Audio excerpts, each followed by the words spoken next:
The scene of an outer space crash is underway. It's not going to be what? A killer asteroid is hurtling toward Earth. Can a spacecraft knock it off course and save the planet? That's exactly the question NASA and the European Space Agency are trying to answer. 2 years ago, NASA rammed a small, harmless asteroid to see if it would change course. And today, the European Space Agency's Terra spacecraft is beginning a 2 year journey to the asteroid to examine the impact's aftermath. Good Lord. Research pulling out the spacecraft left a crater hole reshaped the asteroid. Was launched by SpaceX from Cape Canaveral and is expected to make the crash site by the end of 2026. The Tiny Day Powers, I'm Lisa Sarah, Fox News. It's now the country. Brandon Taylor and Chris Jackson. Hello, everyone. I'm Brandon Taylor, and I'm the chairman of the Lawrence County Republican Party. I'm Chris Jackson, chairman of the Lawrence County Democratic Party. And we like to sit down and have a conversation. This is now our third conversation we've had, Chris, and it's been fun. It's been fun. It's been challenging at times. Yeah. I mean, it's hard for me to sit here and listen to you. Well, the feeling's mutual, but at the end, we shake hands and that's right. We agree to disagree, and hopefully, we're showing people out there that in this time we can still disagree and be friends and be friendly to our neighbors and absolutely families and friends. Absolutely. Because at the end of the day, I believe we all just want what's best for our country, our state, and our county. And if we're going to move things forward, we're going to have to move it together. I believe. That's right. So, that's right. So anyway, as we talk, a lot of things we agree on and a lot of things we may disagree on. But at the end of the day, we both love this state and Lawrence County. And hopefully we can learn from each other and gain ground together.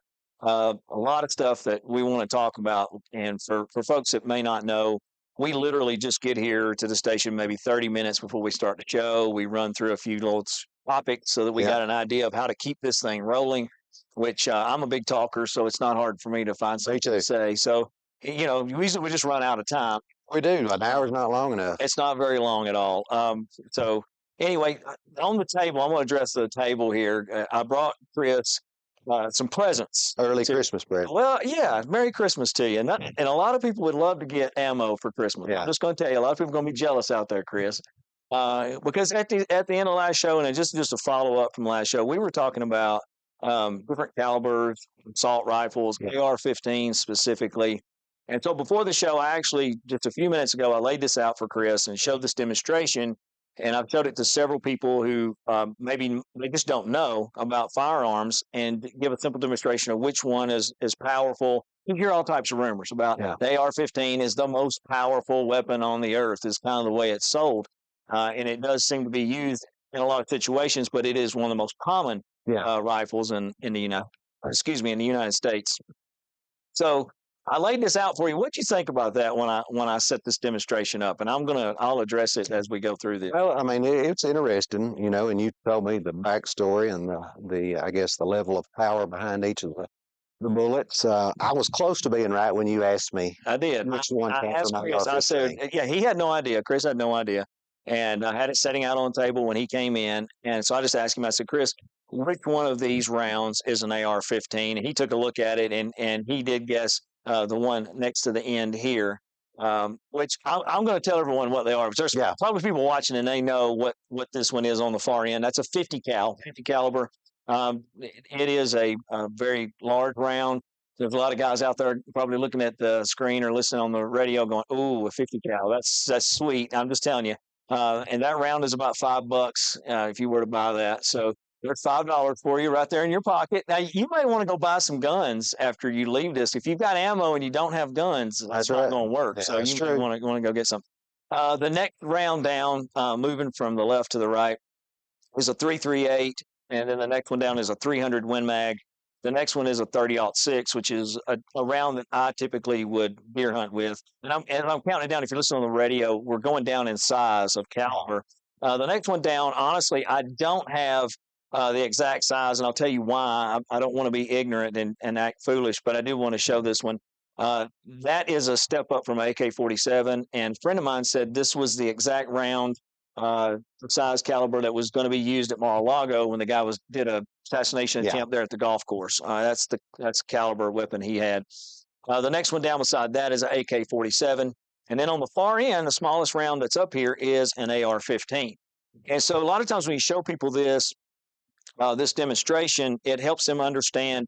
People think a lot of carnage are coming from an AR-15, and it's really not. So anyway, I wanted to bring this in and show you that I wasn't just kidding, because I could tell, and I've seen this before. When you tell people, you're like, we don't deer hunt with AR-15s because they really just don't have enough power to kill a deer. It is legal to hunt with an AR-15, a deer in the state Sure. of Tennessee, because it's a centerfire cartridge. And if these guys are listening online or whatever, and I say something wrong, I'm not a gun expert. I do play one on TV, but anyway, I'm just sharing some information as basic knowledge. I feel like most guys that hunt and do love sporting with firearms would be able to tell you. But those rounds all are yours. You get. I'm not going to give you the guns, okay?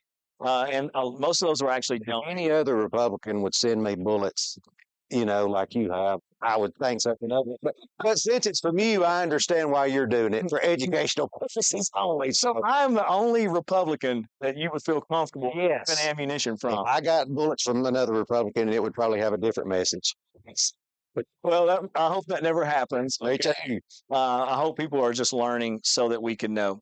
And my point was last week, and then I'm done and we'll move on, is if you take this one, which is an AR-15, the smallest one off the table, Yeah. and you say we're going to ban that firearm, I just don't think it's going to change the scope of the situation what we have. We have a large, a very bad problem with violence in our schools. Gun violence. And I'll reiterate my position again. If we're not going to look at banning the guns, which I'm open to, I don't know with as many of them around as there are now, if a ban makes sense. We've got to address mental health and getting the guns out of the people that shouldn't have them. That has to be the main thing. We've got too many mentally ill people and dangerous people able to get the guns and able to use them, especially in schools and all these large events where they can kill a large amount of people in a short amount of time. And that's a problem. It's dangerous situations for sure. So, I don't know. What do you want to talk about next? We got a few topics out here. What one thing that's I kind of I did a kickoff. I'm not bad. There you go. The kickoff tonight. So. One thing that I've been following is the storms in North Carolina and Georgia and South Carolina and even in parts of Tennessee. And, those folks over there have lost everything. Yeah. They are beyond devastated. I don't think I've ever seen 30 inches of rain in a short amount of time as that hurricane provided last week. And on top of that, what has really got in my craw over the last few days is the amount of misinformation that's been proliferated out there about the existence from TEMA and FEMA. And, I hate to say it again, but a lot of it has come from Donald Trump saying FEMA's not doing this and not doing that. They're giving the money to illegals. All this stuff is simply not true. You have Republican governors in Georgia with Brian Kemp and Bill Lee in Tennessee and McMaster's in South Carolina having to come out and set the record straight on a daily basis because it's discouraging people from actually applying and seeking out the help that they need. And I just don't understand why this guy has to do this. During situations like a natural disaster or any kind of thing that affects us as a people in the nation, we need to come together. And FEMA is on the ground doing the best they can. FEMA is too. We've got our military over there now, and it's going to be an all hands on deck effort for months to years for those people to get back to normal. And I just wish we could tone down the rhetoric around that.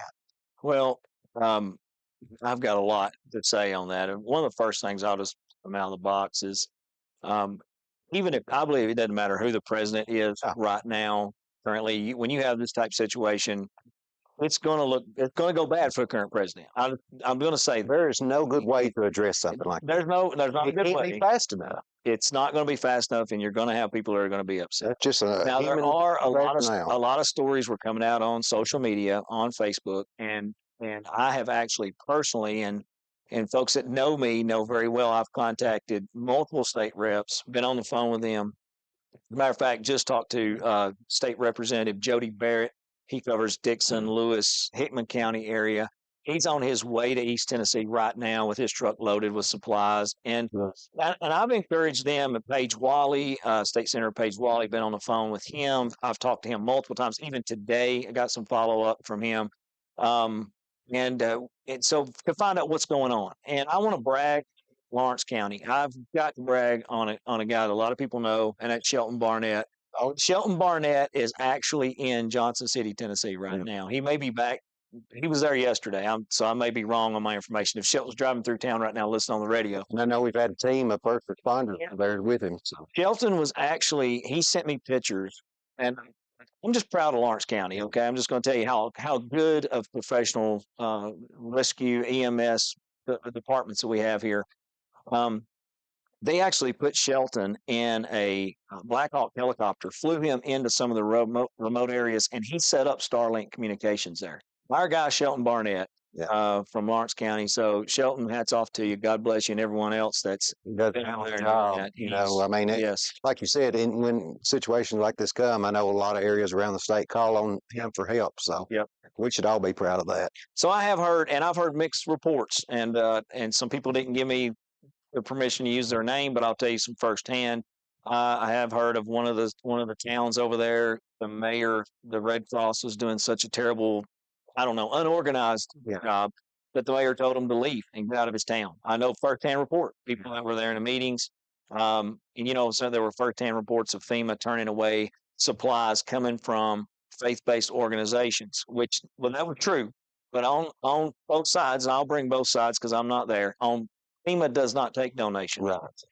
They were turning stuff away. It creates frustration. Sure. I think probably the part where it could have been handled much better was having a process to direct those things to another location. Yeah. And I don't think it was there. But I've not been there. I've not been on the ground. I just want to be in all fairness. I don't think this is going to go good for Harris on election. I just don't. It's hard for anybody that's in office when these things come. Like you said, I can remember Bush and Katrina and Trump with Puerto Rico, where he went down there and threw paper towels to everybody. That was a big deal. But just granted, I don't think you're the kind of person that would make up anything during a time like this, and I don't think most Republicans will. It's just frustrating to see this, and in a situation where they have so much going against them, and now they're having to deal with misinformation. I mean, just like he's saying that we don't have enough money for the recovery because it's being given to illegals. That's not true. There's separate parts of the budget where each of these monies come from, and we can just do better. I'll say that. And so I think a lot of things come out and it goes downhill. Yeah. Okay. So when information comes out, it tends to be used for whoever's using the information. Yeah. So let me say this about our Tennessee state legislators that I know this for a fact, and my hat's off to them. These guys are my friends, and I know them very well. Tennessee has got in front of this situation, and there is a situation with FEMA. And if I misspeak, I'm just telling firsthand information that I'm getting from folks that have been on the ground and are our state legislators. But FEMA does not pay for debris removal. Like, it doesn't pay it like by the week. It's like, if you're going to go in there and do debris removal, you're not getting a paycheck that Friday. Yeah. The company's not going to get paid for months. That's Yeah. just the way FEMA does. And Yeah. that's really not a good program. Yeah. The state of Tennessee and our legislators have stepped up to go ahead and get those guys paid. And I think the way I understand it is they're going to bill FEMA, and FEMA's going to reimburse that. Yeah. So this is still kind of pretty much in the talks, but I know that our state legislators are ready to do that because they want to get these guys hauling the debris out, and these companies that are moving all this debris, right, their paycheck right when they get it. So FEMA, so you get some information saying, how are you going to pay these guys? Well, I wouldn't want to go over there and work for 6 months before I get my first paycheck either if I were a hauling company. So that's a bad policy. It needs to be changed.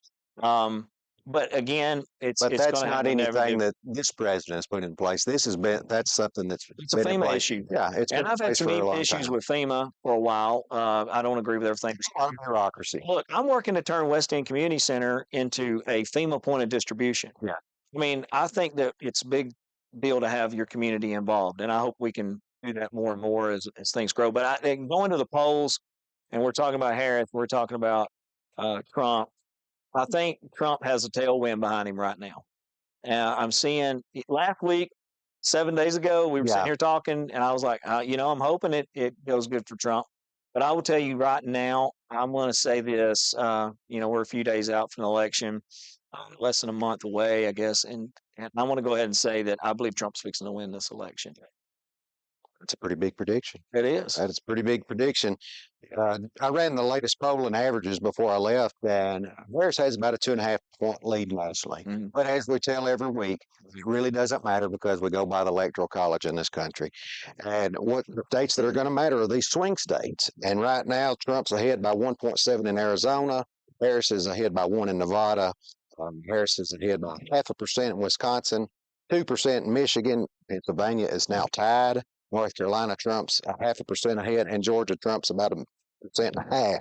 So we have a very, very, very close race. Trump's ahead in Georgia now, according to that poll. 1.5. That's the polling average of all the polls. Today, someone actually, I don't keep up with the betting in Vegas, but if you want to know where people's hearts are, follow their money. Yeah, it's going to Trump, the betting market. Actually, it's actually, but it's tripped. It's been leading. Harris has been leading up until like today, or yesterday, and that headwind. He's got some tailwind coming behind him. It's actually that momentum, and to win elections on either side, you have to have that momentum all the way up to election day. I know early voting starting in a lot of places today. Absolutely, today was the last day to register to vote. Today's the last day to register. If you haven't registered, you're probably too late. Office closed at 5:00, but. And I tell you, I'll say this to our viewers out there. I know a lot of them won't like to hear this, but my prediction is we will not know who our president's going to be on election night.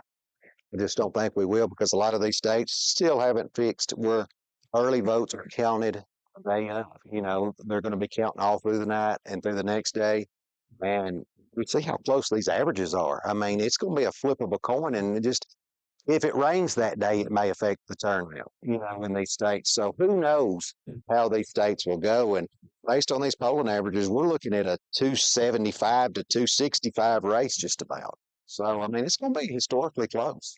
Well, I definitely, unless something breaks this last few weeks. I hope it's not close. I hope Trump is clear winner. Well, he's going to declare victory even if he's behind. He did the last time. I just hope we have a orderly transition. I know on our side, if we lose, we're going to admit that we lost. And I guarantee you the next day, Joe Biden will invite Donald Trump to the White House and do all he can to set in place a transition. Give me a lot of soft just like Barack Obama did in 2016. He invited Trump to the White House, said, "I'm here to help any way you can." Joe Biden will do the same thing. Well, good. I worry about your side, though. Well, you don't have to worry about it. We're going to win, so it's not even going to matter. You guys are going to do a peaceful transition of power. I think we've just worked out all the problems here. He's going to win. He's coming in with a tailwind right now. This hurricane is not going to go good for Harris, and it's just not. I would say that if it were the flip side and Trump were in office right now and we had a hurricane, I'd be going, "Oh man, this is not good timing. It's just not a good." I just don't understand why Trump and J.D. Vance can't say, "Yes, we will accept the outcome of the election." Instead, they say if it's a free and fair election, we have free and fair elections in this country. Why can't you just say, "Yes, I'll accept it and concede if I lose, and I'll be a gracious winner if I win"?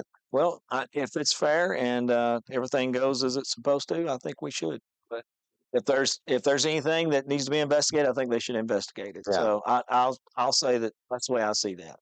Yeah, sounds good to me. But I think the hurricane's fixing to throw the election. And there's another hurricane.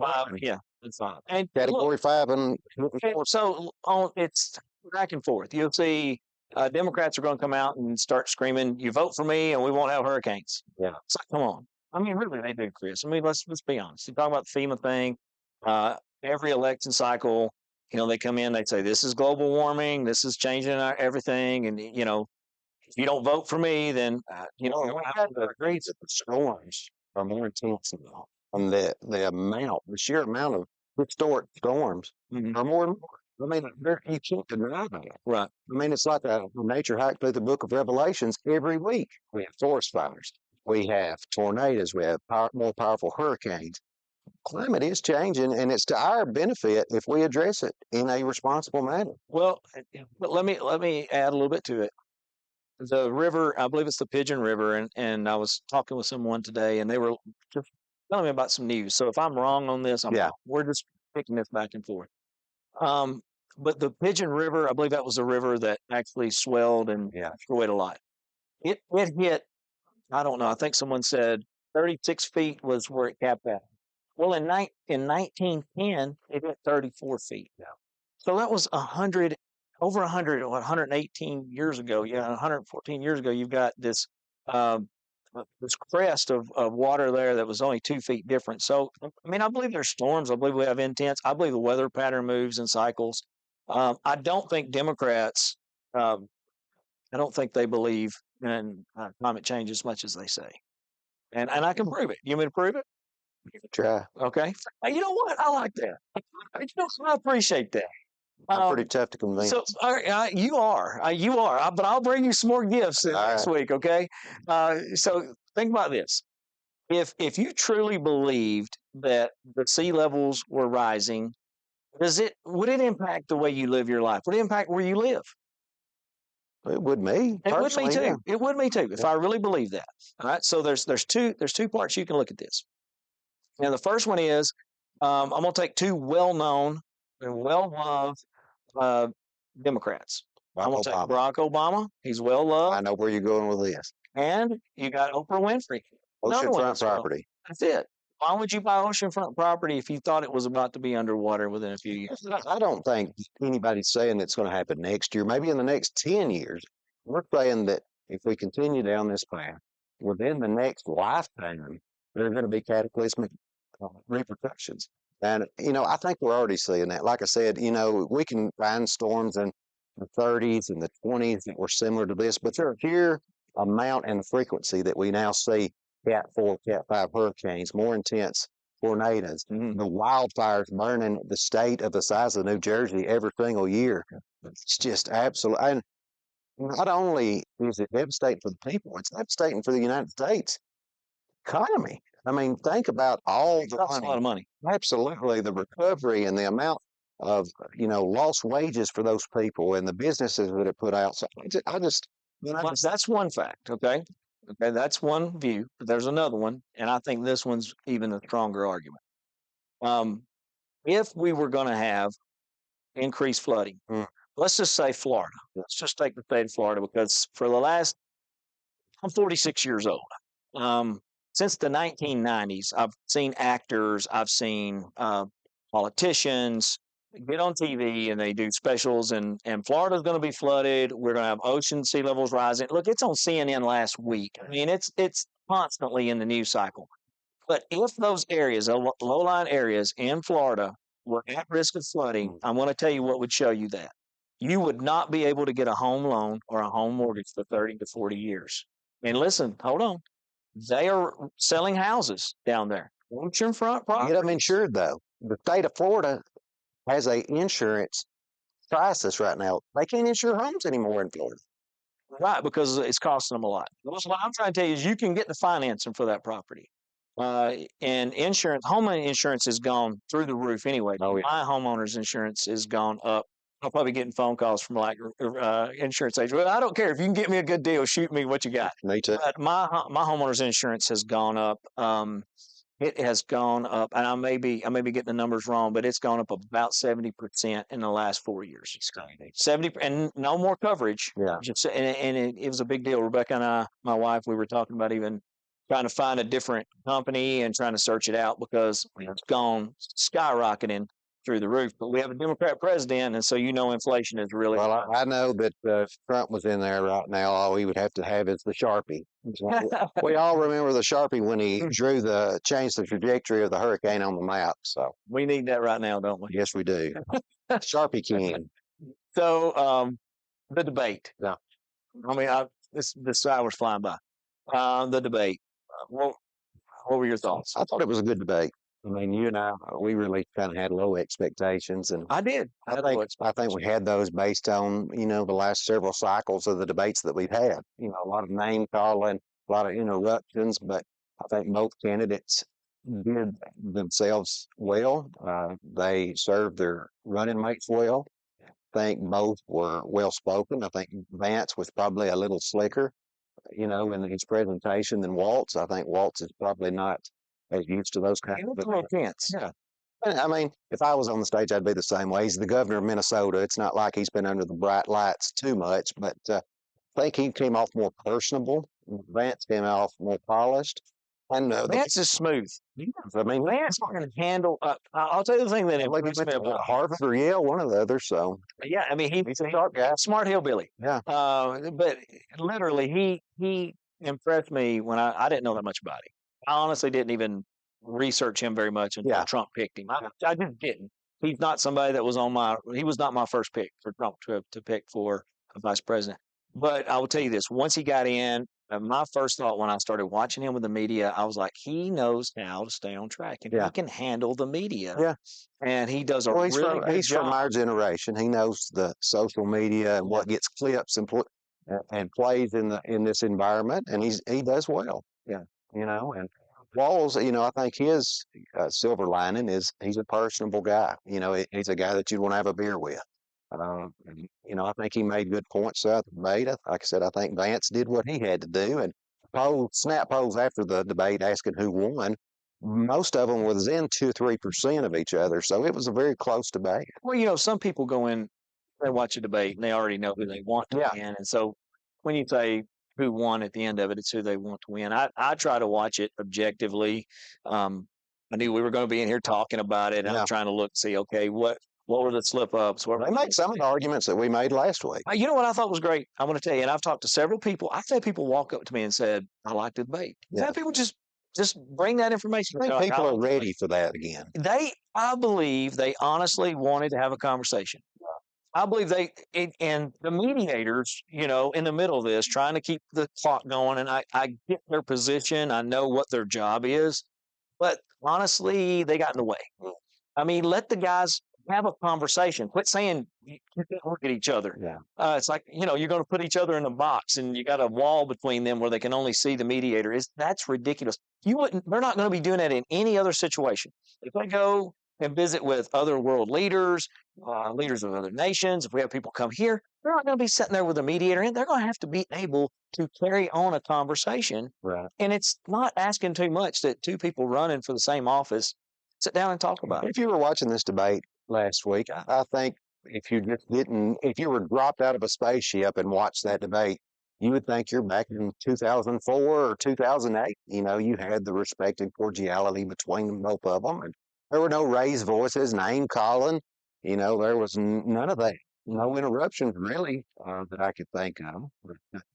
Like I've told you and other Republicans, J.D. Vance was the top of the ticket. You vote for him? And Ron DeSantis was the. Would you vote for him? Let's not go that far. Okay. I'm not ready to be put in therapy yet, but you guys would have a much better chance of winning the election. And Trump may end up winning, but I'm saying usually after one party's been in power, the other party has an upper hand. Mhm. But right now it's dead even, and I just think Trump is a drag on the ticket. It's like we talked about last week. You had tons of old school Republicans, Dick Cheney, Liz Cheney, Mitt Romney, the McCains, all those now backing Kamala Harris because of Donald Trump's character. And I mean, you can run Trump for the next 12 years as long as you want. It's nothing on me. I think it helps us. I think this is going to be your last opportunity to vote for him. So I don't know how I'm going to feel about that. He may run again in 4 years. God love. I don't know. If he does, he'll be trying to stay out of jail at that point. I mean, he'll be what, 84? Y'all said Joe Biden was old, and he's going to be older than Joe Biden. So it's not Joe Biden's age, though. It's his dementia that's really bothering me. That's low blow. We all know who's in charge. Harris. So look, you're making me laugh, but in all honesty, I want to keep moving along. Israel. I mean, we're going to run out of time. October 7th, 1 year ago, 2023. Terrible day. It was. And so this is 1 year. They've been at war. I think we're headed for World War III. This is not de-escalating at all. No. They are fighting a war and Israel's saying they're fighting a war on 7 fronts. And I don't know. I've never asked you, do you follow Israel closely, or is this something that I followed it, especially in the last year, I followed it pretty closely. Okay. And I was following the events last week. If you don't know, Iran launched all kinds of intercontinental ballistic missiles toward Israel. Probably the most, I would say, in a generation. And most of them were shot down by the Iron Dome, but some of them were able to hit inside of Israel. And, everybody keeps wanting that ceasefire. But like you said, I don't see it de-escalating at this point. I think Israel has to think they're going to retaliate and probably have a good reason to do that after last week.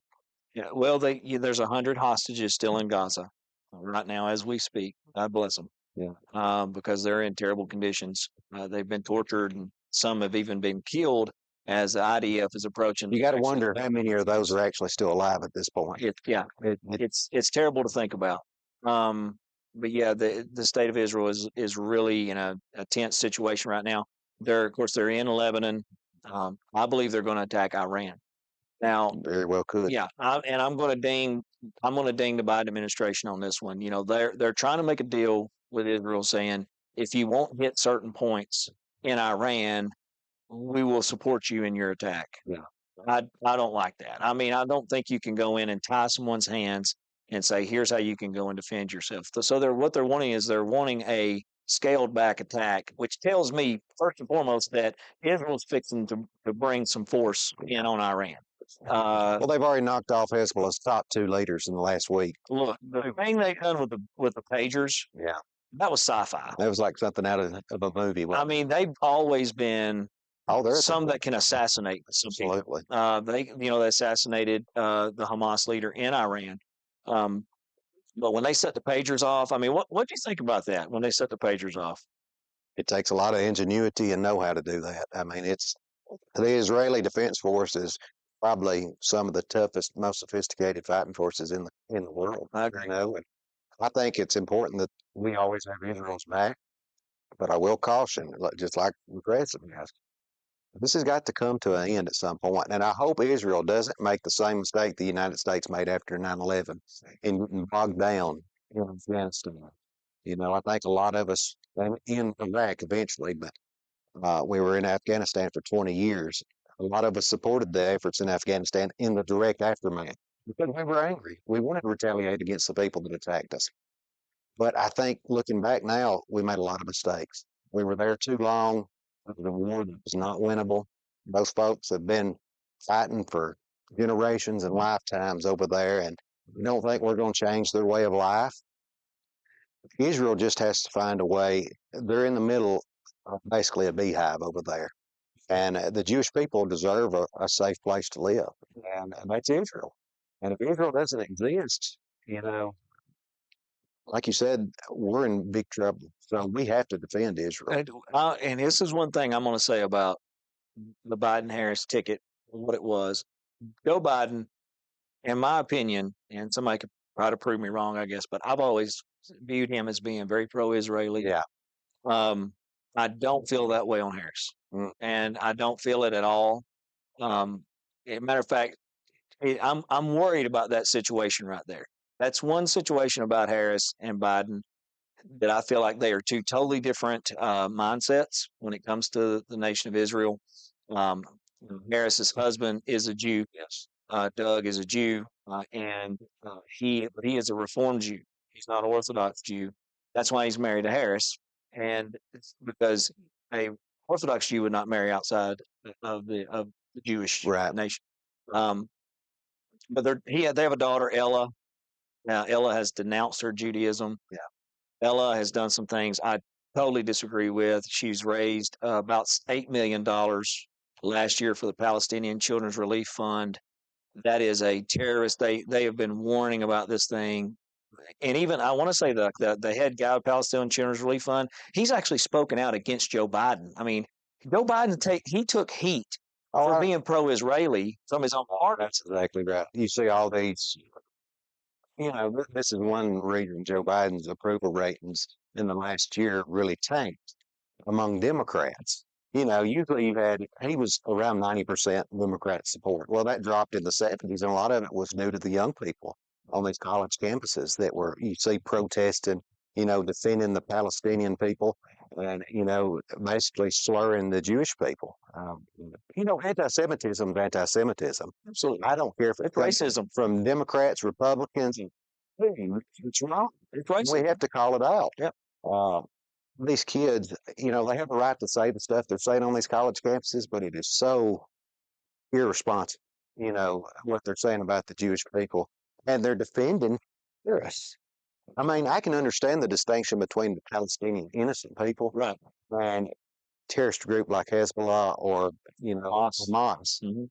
And, I saw a flag, one of the kids was carrying, saying, "Queers for Palestine." Days for Gaza. Yeah. And I'm thinking, they would kill you there. They would. What you're celebrating there would not even be allowed in that country. I just don't see how you get your mind to go there and defend those people. I mean, it's pure evil. And, I think Harris is going to be strong on with Israel. He doesn't. I don't think the relationship right now is good between Biden and Netanyahu. Netanyahu has a lot of problems at home, and I think it's in his best interest for this conflict to kind of prolong itself because it kind of cements his place as prime minister. But at the end of the day, like I said, I think we have to have Israel's back. I agree. Um, in the Democratic Party, you You go. me on that. And I didn't know that. I Yeah. didn't know I was making that mistake. But as far as on the left side of the aisle, and I'm going to talk about Democrats, Yeah. they have been sliding more radical left, and the radical left does not support Israel. We've seen a lot of the left It's unfortunate. did not go to Netanyahu's speech in our nation's capital just a few months ago. Harris didn't go. I'm just Well, she was out of town. She did meet with him the next day in her ceremonial office, so they met. It's not like she was snubbing him. She just was out of town for that. But yeah, I mean, no doubt about it. There's anti-Semitism within the Democratic Party. yeah, you got to squad. It's important for us as Democrats to call it out. I agree. I agree. I'm not going to make any bones about it. I'm pro-Israel. Doesn't mean I'm pro-Bibi Netanyahu, but I think Israel has its place in our world, and we have to help them defend that. Yeah, that's right. Do you feel like I just want to know what you think because I said what I think. I think the Democrat Party is moving to the left, and I think that the left is absolutely against Israel. Yeah. I don't want to say it. I don't even want to say that they're racist. I don't want to use the term anti-Semitic, but that's what it appears to be. It doesn't matter what Israel does; they're against them. The United Nations, Israel's had more resolutions passed against them than any other nation, more than Iran. Yeah. More than North Korea. Yeah, I mean, it makes sense. And like I said, it falls within generational lines. You can look at the polls, 65 and older within the Democratic Party, they're firmly behind Israel. Yeah. But if you get to these younger folks, just about, I'd say younger than me, say from 18 to 30, that group is pro-Palestinian. Yeah. And, since they've been born what they've heard, a lot of it is true. You've got to have nuance and context. Palestinian people are poor people who have been in a bad shape for a long time. That is not the Jewish people's fault. It may be some of the Jewish leaders' fault. We can't always control what our leaders do in our name. The United States is guilty of that as well over the course of our history. But man, I tell you, it kind of boggles my mind when you have people out there defending terrorist organizations. Yeah, that's And you had a few months ago, you had a TikTok trend where progressives and other people were defending Osama bin Laden. I don't know if you heard about that. I didn't get to see it. Where he had the. I'm getting old now. I don't have TikTok. Well, I didn't. I've got TikTok. Me and my son look at animal videos. That's what we do. But they had like the old videos from the late '90s of Osama bin Laden where he had his screed where he talked about the United States being invaders and how we were their oppressors and everything. It really resonated with young people in the United States, and that's where they were come out against Biden and all this. And I'm like, do you know what Osama bin Laden did? Right. I mean, my gosh, Right. It's crazy. Well, and this is not on our list. Yeah. And I'm trying to cut this in because you mentioned it, and I think it's an awesome topic. And I think if I don't say something about it, if we don't talk about it, people are going to hit me over it later. Colleges, college campuses. Yeah. I don't like, and a lot of conservatives do not like what I'm seeing happening on college campus. I know, and I don't even know what your role is at college. So I'm not trying to. I don't want you to think I'm trying to bring this personal in. So, and if it's going to get you in trouble, then I'm going to blame the topic altogether. But here's my thing on: they seem to be going far radical left. They're not for freedom of speech. They're not for bringing in ideas and debate and encouraging young minds to develop. I don't see this anymore. And Right. there's a lot of conservatives now, Chris, that do not want their kids going to college. I mean, yeah, I mean, and just put it out there. I do work for Tennessee Tech, and we're a very pro freedom of speech organization. I've never seen any of the issues like you see at Berkeley and Brown University on our campus. I work here in Lawrence County for that division, but we value opinions of all kinds. But it's crazy. When I went to college 20 years ago, we didn't have that. I mean, kind of had an idea where some of the professors were, but they never were coming out and saying, believe this, and slanting it in a way where it was obviously biased. But when you see on the news, lecturers being boycotted and shouted down at college campuses where they can't even attend to give a lecture, it's a problem. College is where you're supposed to go to learn things and to hear both sides, Right. and to become more well-rounded. If you plug your ears and close your eyes, you're not doing either of And those. what I see from colleges is they're so radical left, they're upset with Democrat Party. I mean, It's like I said, they're that far yeah. over. And I feel like the colleges are trying to pull it more to the left. I think people like Joe Biden are basically Republicans. And that's how far the woke left have got. Where you would probably say Joe Biden's a far lefty. I would say he's a moderate Democrat in kind of the old school Democratic way, like Bill Clinton. But this younger generation, if you're not far left where AOC and all those are, they don't want you. They want to run against you, primary and everything else. And that's not the party that I grew up in. That's not the party that I believe in. It's been taken too far. What do you see the future? What do you see 10 years of that party? It's going to be interesting. You've got your own party that has problems with Donald Trump. We have our problems in the Democratic Party, I think, with the leftward lurch of the party. And I think once Joe Biden and Kamala Harris get off the scene, you're going to have a real power struggle within the Democratic Party because AOC is probably going to look at running for higher office.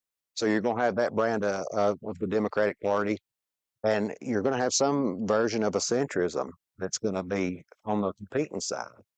I don't know how to shake out, but I'm always going to be kind of in the center. I'm a center left Democrat.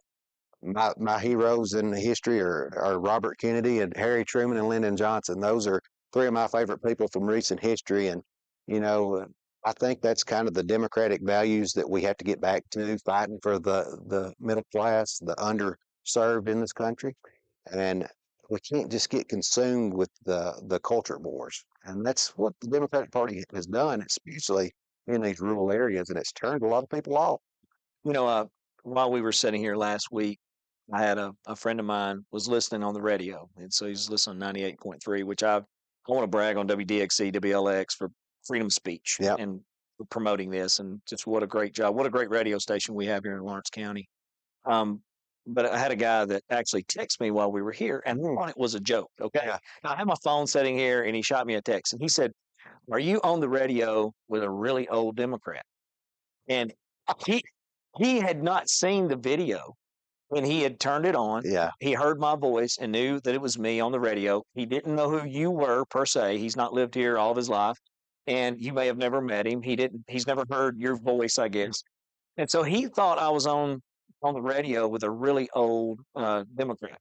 Like, Wow. and I talked to him later, and I thought it was a joke. I put later. I'm like, Yeah. but he told me later. He said it wasn't even a joke. He said I was thinking, who's on the radio that's a Democrat now that talks like this? Because what we're seeing is more movement to the left. Yeah. Yeah, I'm a Democrat. Yeah. My dad and my family, his father, Democrats. Yeah. All my family. And so, and all my dad's family, my mom's family were conservative. Let me be honest and clear. Yeah. If my mom's family would be calling me saying, "What are you saying about me on the radio?" But they were Democrats, and so I'd grown up with that. I remember the '92 election with Clinton. I remember these things. These things stand out in my mind, and I see that the party now for the Democrats, and I see a party being pulled over the cliff, over the left cliff. Yeah. And this is the way I see it. And this is the way I see it. And I don't even mean this. If it comes out in a bad way, it's not meant that way. Let me preface it with that. When I saw Joe Biden no longer on the ticket and Harris was put on the ticket, my initial knee-jerk reaction was the far left has kicked the moderates out of the Democrat Party and taken over. Yeah. That was my initial knee-jerk reaction when I saw that. Well, I don't think Harris is as left as most people assume she is, being from California. I know their voting record. Some organizations said she was the most liberal in Congress. You can find an organization that can judge your voting record and come up with just about anything. But she's moderated a lot being Joe Biden's vice president, whether it's on fracking, whether it's on guns, a whole host of issues. I think having him there has kind of moderated her views.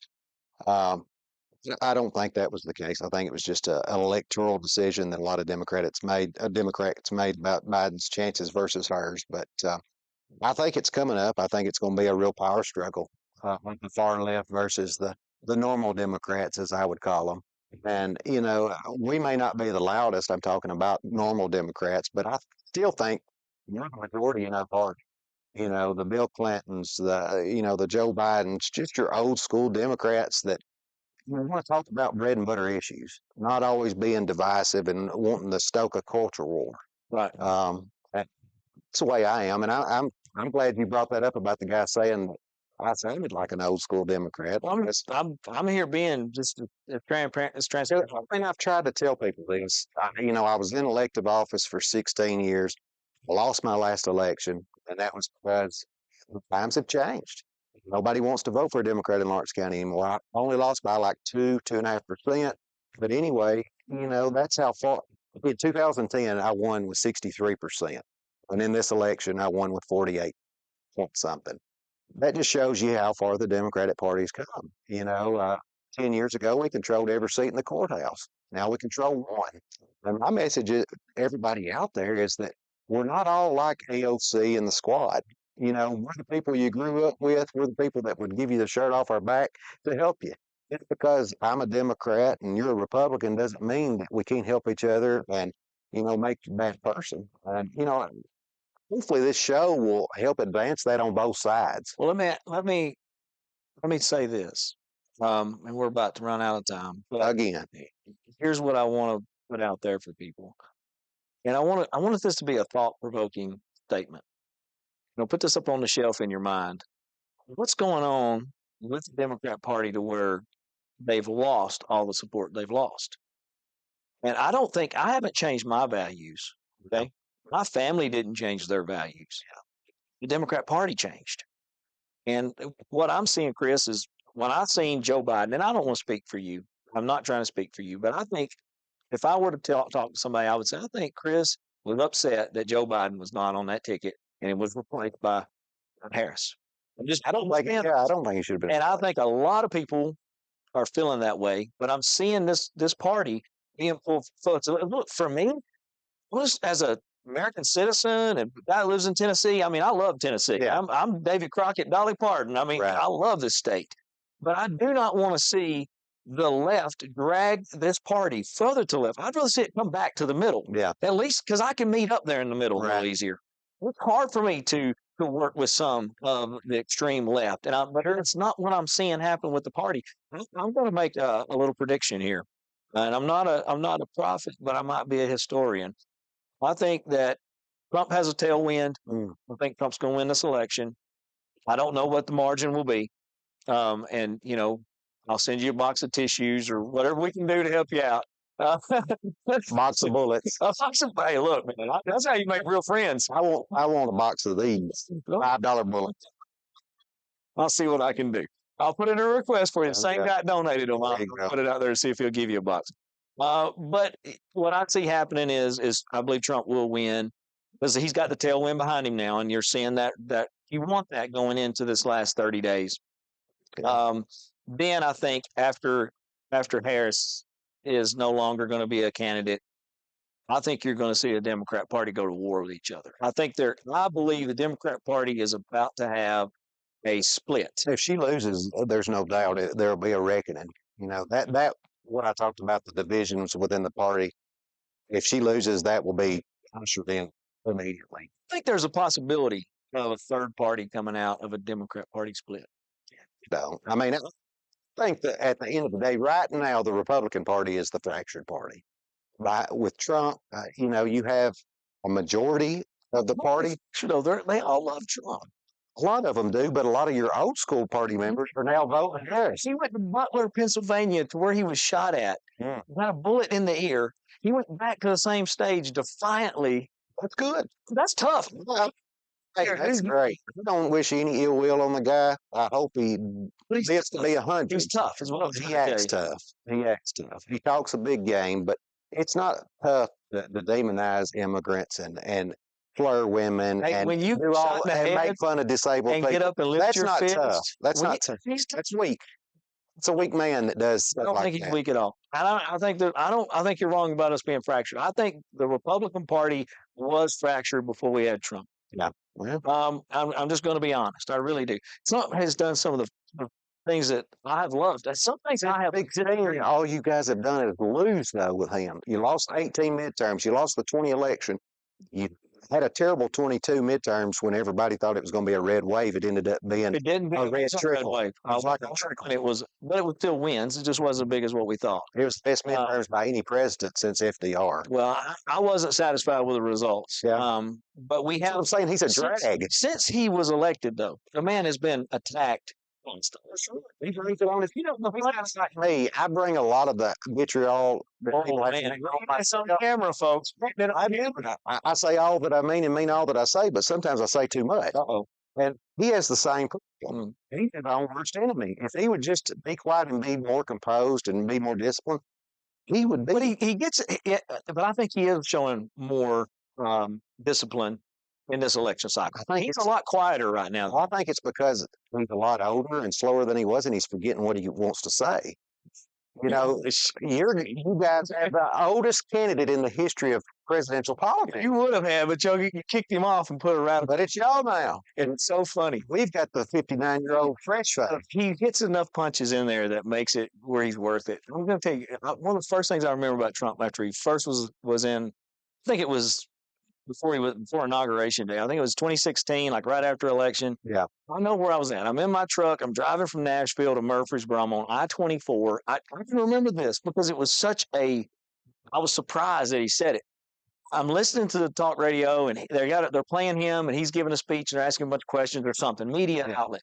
And he looked at CNN and he was like, I'm not talking to you. Yeah. You're fake news. I'm going to tell you, Chris, I laughed so hard, I almost wrecked my truck. I mean, I busted. I'm in a truck by myself. It was hilarious. I loved it. It's entertaining. I mean, it's entertaining to watch it.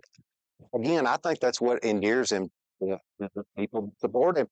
He's different. He says what he means. It's kind of... It was refreshing. Yeah. I mean, refreshing. I mean, we have all these problems that never seem like they're being solved by our leaders. Yeah. And you have somebody coming in that says they're going to knock down the damn door, and that's him. And that's what has endeared him to everybody in your party. And I understand that appeal. I just think you guys would be better served with somebody like a DeSantis or J.D. Vance.